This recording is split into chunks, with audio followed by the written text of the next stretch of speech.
성도 여러분, 우한 폐렴 사태로 정상적인 주일 예배를 온라인으로 대체한 지 벌써 6주째가 되었습니다.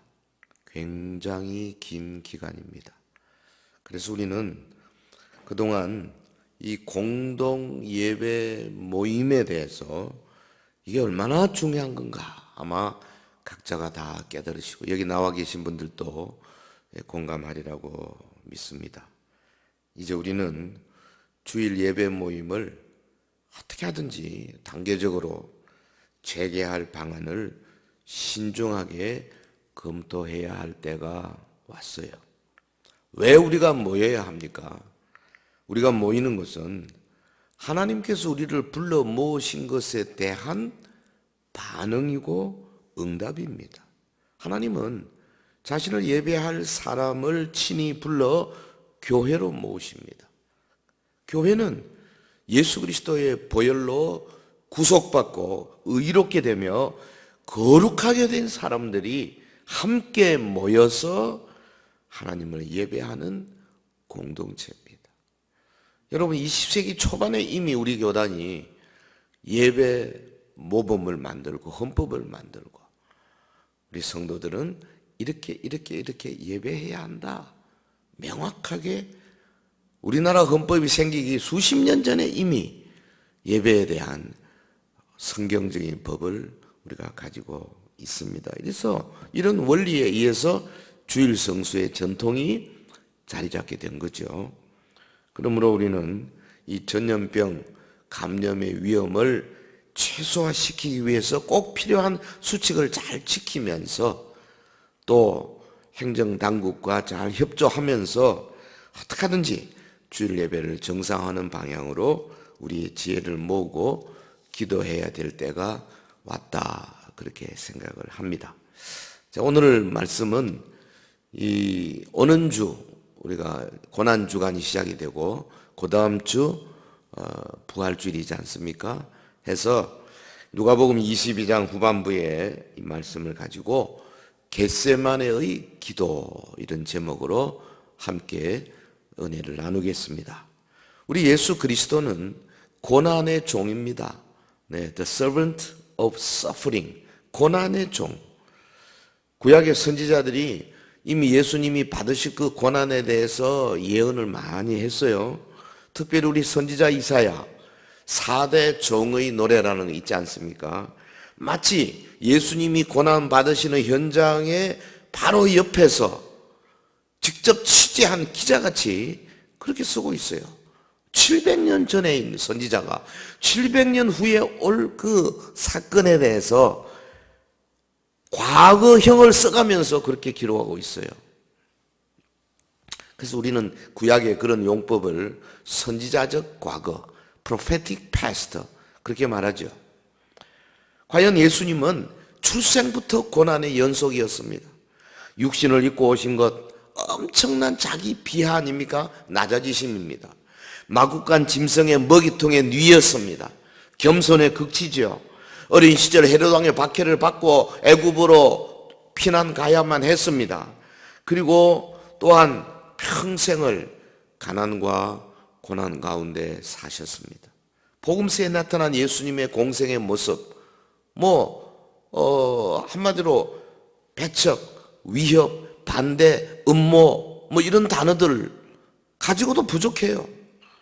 여러분, 예수님은 온 인류와 특별히 온 세상을 위한 고난의 종의 삶을 사셨다. 성경이 너무나 명확하게 보여주고 있습니다. 본문 읽어주신 이 누가복음 22장 39절 이하에 보면 이 겟세마네 동산에 기도하는 장면 아닙니까?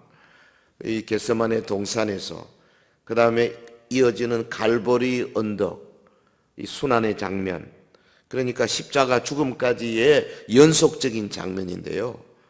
특히 겟세마네 동산에서 우리 주님이 영적 싸움에서 승리한 것이 명확하게 드러나 있습니다. 그래서 그 시 몰건 같은 분은 뭐라고 그랬냐면은 주님의 고난의 현장으로서 이 겟세마네 동산 이곳이 차라리 갈보리 언덕보다 더욱 생생하다. 그렇게 말했을 정도입니다. 본문 39절을 한번 보십시다. 39절에 보면 예수께서 나가사 습관을 따라 감난산에 가시며 제자들도 따라갔더라 그랬어요. 그러니까 고난주간에 이날이 월화수 목요일이죠. 목요일에 각종 사건을 보도하는 마지막 종결 부분의 이 기록이죠. 예수님은 고난주간 전반부 동안에 밤이 되면 늘 감람산에 가셔서 기도하셨어요. 다 알려진 것이죠. 가룟 유다도 알았습니다. 예수님은 가룟 유다가 아는 것을 아셨지만은 피하지 아니하시고 오히려 그냥 때가 찬 것을 아시고 또 그곳으로 가신 거죠. 이 겟세마네는 곳은 예루살렘으로부터 한 1km, 1.3km 떨어진 곳이에요. 거기가 그 올리브산에 기름 짜는 곳이죠. 이 겟세마네라는 말이 기름 짠다는 말이에요. 참, 예수님은 그 기름 짜는 곳에서 자신의 그 물과 피를 기름 짜듯이 짜신 거 아니겠어요? 40절에 보면 그곳에 이르러 그들에게 이르시되 유혹에 빠지지 않게 기도하라. 그리고 이제 저 유명한 예수님의 겟세마네 기도가 시작이 됩니다. 십자가 고난 받으실 것을 불과 몇 시간 앞둔 시간이에요. 이 기도는 사실은 인류의 조상 아담, 그들이 범죄함으로 인해서 야기된 인류의 모든 질고와 형벌을 일거에 제거하기 위해서 하나님의 뜻에 철저히 순종하려는 그 예수님의 결단이 있는 기도죠. 인류 역사상 가장 숭고한 기도가 아니냐 그렇게 생각합니다. 말씀을 통해서 우리 겟세마네 동산의 기도 속에 담겨있는 예수님의 그 고민, 예수님의 번민, 그 예수님의 그 고통, 통곡 살펴보면서 오는 주일부터 시작되는 이 고난주간을 준비하는 성도 여러분 되시기를 주의 이름으로 권면합니다. 자, 첫 번째 봅시다. 겟세마네의 기도.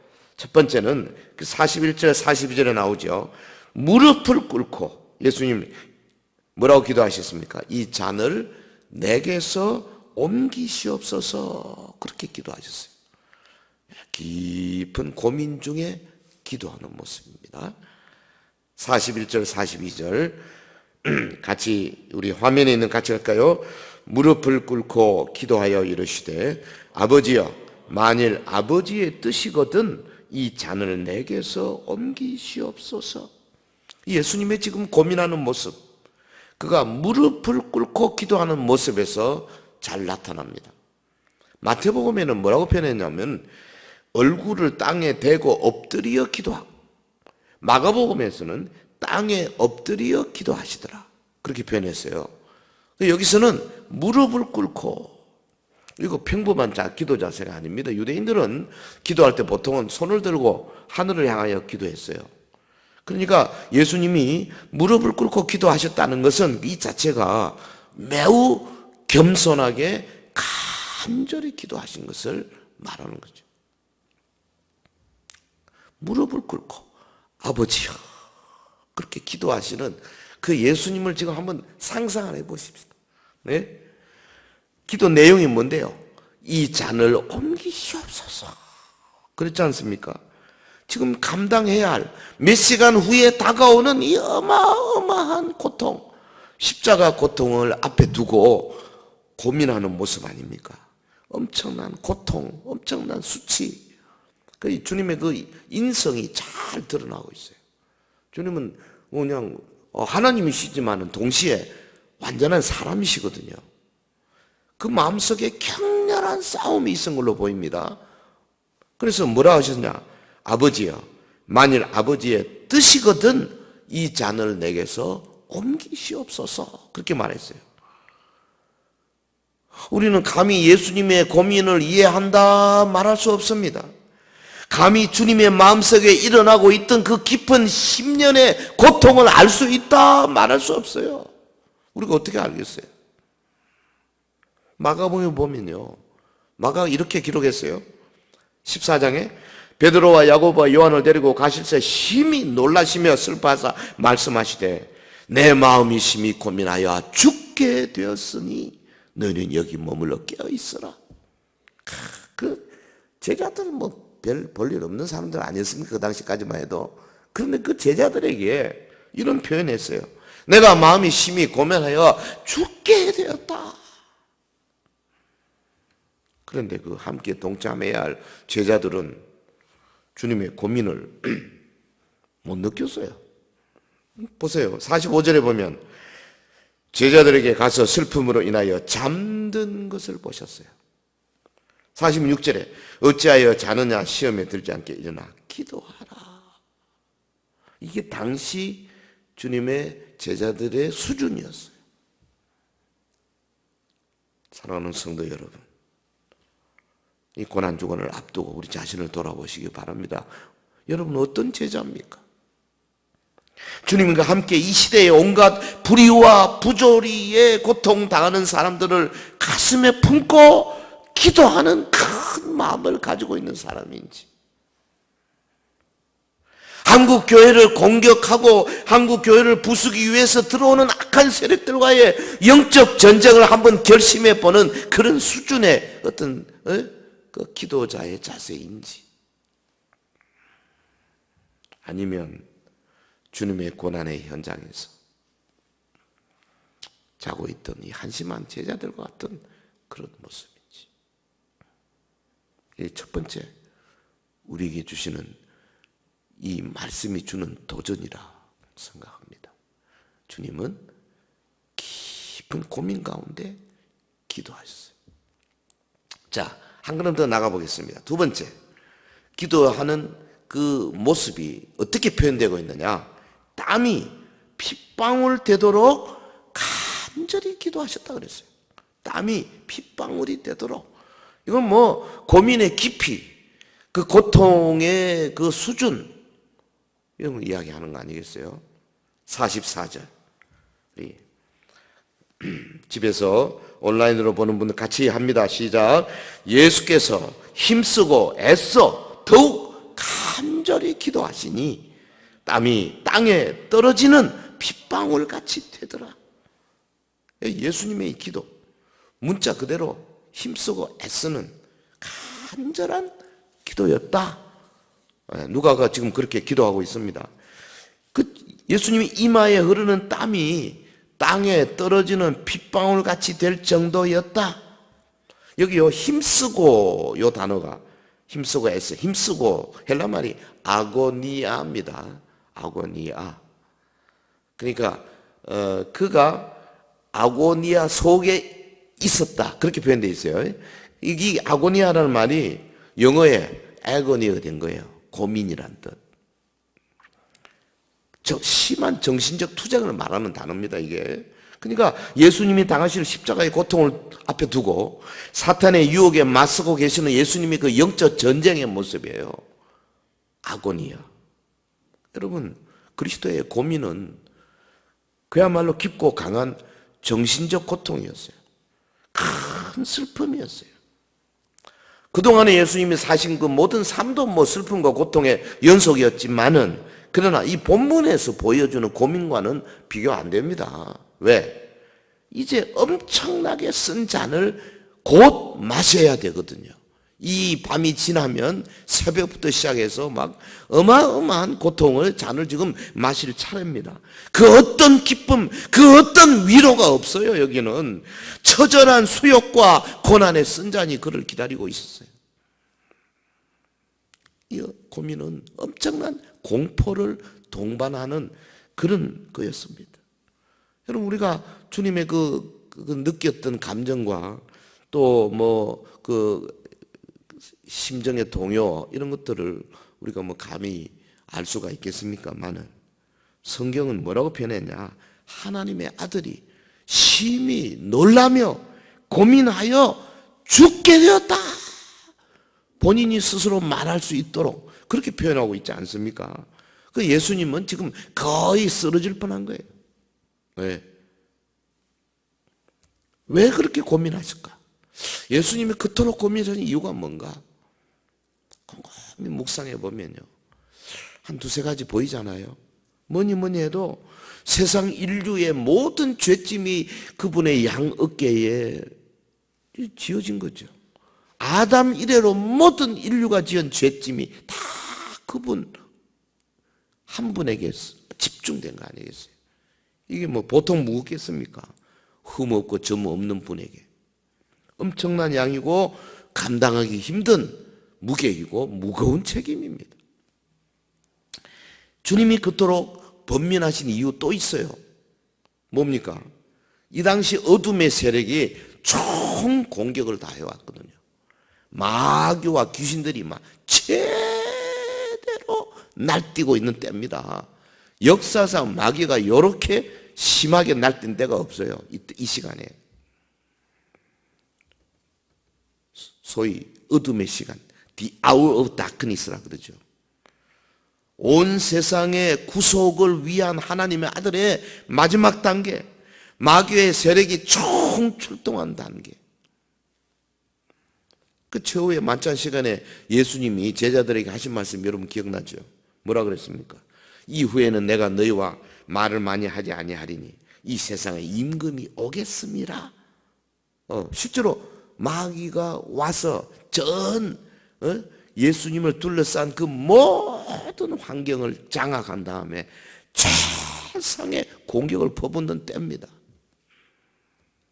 특히 예수님의 마음을 고민스럽게 한 것은 아마 이것이 가장 크다고 생각이 되는데요, 성부 하나님께서 얼굴을 숨기셨기 때문에 그렇습니다. 법적으로 모든 인류의 죄짐을 다 지시기 때문에 죄인의 모습으로 하나님께서 얼굴을 돌리신 거죠. 그것이 가장 큰 주님의 고통의 원인이 되었으리라. 그래서 사실 십자가상에서 달려서 하신 7마디 말씀 가운데 엘리 엘리 라마 사박다니, 나의 하나님 어찌하여 나를 버리셨나이까? Why have you forsaken me? 어찌하여 나를 버리셨나이까? 그렇게 말하잖아요. 실제로 버리신 거예요. 온 인류의 죄를 짊어진 독생자, 그분에게 아버지 하나님께서 은총을 거두시고 얼굴을 숨기셨습니다. 솔직히요, 저희가 기도하고 은혜 생활을 하는 가운데 하나님이 나를 버리면 어떡하나? 내가 이게 좀 잘못하고 하나님 뜻대로 못했을 때 하나님께서 나에게 얼굴을 돌리면 어떡하나? 그런 두려움이 안 오던가요? 그 두려움 때문에라도 그렇게 할 수가 없는 거죠. 구약의 선지자 이사야가 일찍이 이거 예언했습니다. 이사야 53장 10절에 여호와께서 그에게, 메시아에게, 그리스도에게 상함을 받게 하시기를 원하사 질고를 당하게 하셨다 그랬어요. 사랑하는 성도 여러분, 겟세마네에서 주님이 경험하신 것은 엄청난 갈등이었습니다. 주님은 땅에 엎드려 땀을 비오듯 흘리며 간구했습니다. 44절에 보면 예수께서 힘쓰고 애써 더욱 간절히 기도하시니 땀이 땅에 떨어지는 핏방울같이 되더라, 그렇게 말했어요. 땀이 핏방울같이 되더라. 어떻게 해석해야 될까요? 땀이 땅에 떨어지는 핏방울같이 되더라. 이거 사실적인 표현인지, 그렇지 않으면 어떤 긴박한 영적 전쟁의 한 단면을 보여주는 그런 상징적인 표현인지. 어떤 주석가는 말했습니다. 이것은 피가 땀방울로 스며 나왔다는 것을 말한다. 엄청난 긴장이 주었을 때 못의 혈관이 파괴되어 이런 현상이 의학적으로도 가능하다. 또 다른 해석은 땀이 피처럼 보였다 하는 견해입니다. 일반적으로 땀은 나올 때 주르륵 이렇게 흐르잖아요. 예수님이 기도하실 때 땀이 너무 많이 나와서 흐르지 않고 그냥 떨어졌다. 모르겠어요, 어느 것이 옳은 견해인지. 그러나 아무튼 이 견해들은 예수님이 간절히 기도하셨다 하는 사실만은 공통적으로 강조하고 있잖아요. 죄인들을 대속하기 위해서 반드시 가야만 할 십자가 고난의 길을 앞에 두고 예수님은 필사적인 힘을 모아서 간절히 기도하셨어요. 여러분, 히브리서 기자가 이 장면을 이렇게 기록했지 않습니까? 히브리서 5장 7절에 그는 육체에 계실 때에 자기를 죽음에서 능히 구원하실 이에게 심한 통곡과 눈물로 간구와 소원을 올렸고 그의 경건하심으로 말미암아 들으심을 얻었느니라. 주님의 기도는 심한 통곡과 눈물의 기도였어요. 자, 도대체 어느 정도인가? 저도요, 산에 올라가서 몇 번 해본 적이 있어요. 안 되더라고. 주님의 깊은 마음속에 고통, 고민, 번민, 그러면서도 하나님 아버지 앞에 온전히 맡기는 그런 모습, 우리는 감히 따라갈 수가 없어. 그래서요, 성도 여러분, 그래서 우리가 이 주님을 사랑하는 거예요. 그래서 우리가 이 주님의 눈물을 결코 잃지 못하는 겁니다. 그래서 우리는 이 주님의 고민과 고통에 동참하기 위해서 그래도 부족하지만 각각 나의 작은 겟세마네로 올라가는 겁니다. 우리 한 단계 더 가봅시다. 세 번째로, 이 겟세마네의 기도 42절에 보면 내 원대로 마시옵고 아버지의 원대로 되기를 원하나이다, 그렇게 말씀했어요. 내 원대로 마시옵고 아버지의 원대로 되기를 원하나이다. 이거 뭡니까? 고민에서 승리하시는 모습. 우리 주님은 아버지의 뜻 안에서 순종하셨습니다. 오늘 보면 42절, 아버지여 만일 아버지의 뜻이거든 이 잔을 내게서 옮기시옵소서. 그러나 내 원대로 마시옵고 아버지의 원대로 되기를 원하나이다. 겟세마네 기도의 핵심은 아버지의 뜻에 대한 순종에 있어요. 만일 아버지의 뜻이거든 이 잔을 옮겨달라. 이 고통의 잔, 이 수치의 잔, 이 죽음의 잔을 옮겨달라. 이 요구는 참 사람이신 그분의 모습을 적나라하게 보여주고 있어요. 그는 하늘에 둥둥 떠 계시는 신적인 존재로만 끝나는 것이 아니라니까요. 그는 우리와 똑같은 혈과 육신을 가지신 참 사람이셨어요. 그래서 기도하는 모습 보십시오. 홀로 무릎을 꿇고 차가운 땅바닥에 손을 뻗어서 기도하시지 않습니까? 아마 흙을 움켜졌을지도 모르겠어요. 주님은 힘쓰고 애쓰시며 더욱 간절히 기도하셨습니다. 주님의 기도가 점점 깊어지면서 마침내 승화되었습니다. 어떻게? 그러나 내 원대로 마시옵고 아버지의 원대로 되기를 원하나이다. 주님은 이 아버지의 뜻에 모든 것을 맡기셨어요. 그리고 겟세마네 동산의 기도의 자리에서 주님은 마침내 승리하신 겁니다. 내 뜻대로 마시옵고 아버지의 뜻대로 되기를 원하나요. 저는 요즘 보니까요, 신앙생활 하는데 참 가장 중요한 포인트가 이거 같아. 많은 경우에 내 뜻대로 하려고 하잖아요. 예? 성도 여러분, 솔직히 얼마나 많은 경우에 주님 좀 계십시오, 내가 이거 좀 하겠습니다, 이러잖아요. 내 뜻대로 마옵시고 아버지의 뜻대로 되기를 원하나요. 사랑하는 성도 여러분, 겟세마네 동산에서 순종의 기도로 승리하신 예수님은 이제 더 이상 고민하지 않으셨어요. 더 이상 슬퍼하지도 않으셨습니다. 선지자 이사야가 표현한 것처럼 그 얼굴을 부시돌같이 굳게 하시고 이제는 자원하여 공공연하게 십자가의 길로 내려가셨어요. 비록 이 잔이 아직 제거되지 않았습니다. 아직 금은 입을 벌리고 있었습니다. 그러나 주님은 더 이상 번민하지 않으셨습니다. 여러분, 비록 배반한 제자가 군병들을 이끌고 오고 있었지만은 그러나 주님의 얼굴은 오히려 미동도 하지 아니하셨습니다. 비록 주님은 십자가의 무서운 형벌과 치욕을 익히 알고 계셨지만은 그러나 갈보리를 향한 그의 의지와 그의 발걸음은 조금도 위축되지 않았습니다. 그는 승리하셨습니다.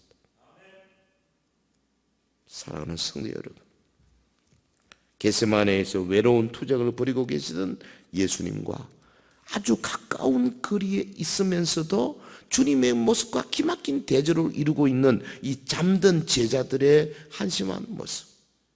그런데 예수님은 그들을 책망하지 않았어요. 왜? 그들의 수준을 알고 계시기 때문에 오히려 위로하면서, 오히려 격려하시면서 기도 후에 일어나 제자들에게 가서 슬픔으로 인하여 잠든 것을 보시고 이르시되 어찌하여 자느냐?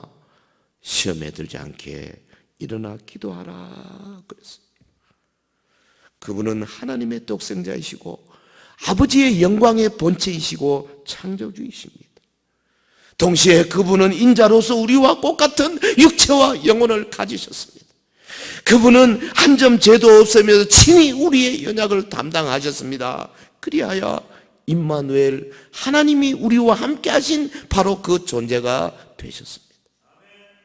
그분이 겪은 엄청난 고통과 번민은 모두가 우리의 죄 때문이고 우리의 허물 때문입니다. 온 세상의 죄악 때문입니다. 그분은 세상을 구원하시고 죄인들에게 용서와 평강을 주시기 위해서 선잔을 마셔야만 했습니다. 우리는 주님을 죽음으로 몰아간 우리의 죄악의 크기에 전율해야만 하는 존재들입니다. 사랑하는 성도 여러분, 우리는 예수님의 피 맺힌 번민과 무서운 투쟁을 묵상하면서 주님의 보혈의 고귀함과 우리 구원의 고귀함을 다시 한번 깨닫는 한 주간이 되면 참 좋겠어요.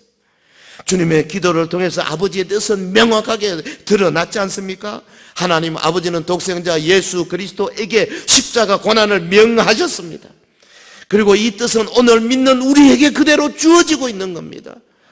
우리도 우리의 몫에 대인 십자가를 지고 주님을 따라가야만 바로 주님의 제자가 될 수 있다는 거죠. 사랑하는 성도 여러분, 여러분의 십자가는 무엇입니까? 그 십자가는 어디에 있습니까? 여러분은 자신의 작은 겟세마네 십자가 고통에 몸부림쳐 본 적이 언제 있습니까? 우리의 남은 생애를 통해서 끊임없이 주님을 따라가는, 십자가 지고 따라가는 주님의 참 제자들로 자리매김하기를 예수 이름으로 축원합니다. 축원합니다. 기도하겠습니다.